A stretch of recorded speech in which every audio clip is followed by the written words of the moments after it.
December 2nd, Christian Perfection. Not as though I had already attained, either were already perfect. Philippians chapter 3 verse 12. It is a snare to imagine that God wants to make us perfect specimens of what He can do. God's purpose is to make us one with Himself.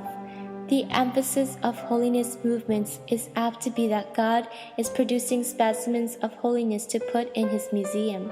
If you go off on this idea of personal holiness, the dead set of your life will not be for God, but for what you call the manifestation of God in your life.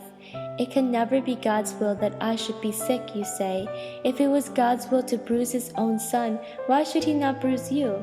The thing that tells for God is not your relevant consistency to an idea of what a saint should be, but your real vital relation to Jesus Christ and your abandonment to Him whether you're well or ill. Christian perfection is not, and never can be, human perfection. Christian perfection is the perfection of a relationship to God which shows itself amid the irrelevancies of human life.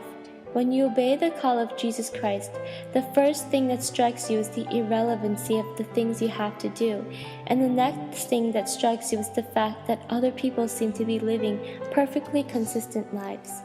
Such lives are apt to leave you with the idea that God is unnecessary. By human effort and devotion, we can reach the standard God wants. In a fallen world, this can never be done. I'm called to live in perfect relation to God so that my life produces a longing after God in other lives, not admiration for myself. Thoughts about myself hinder my usefulness to God. God is not after perfecting me to be a specimen in His showroom. He's getting me to the place where He can use me. Let Him do what He likes.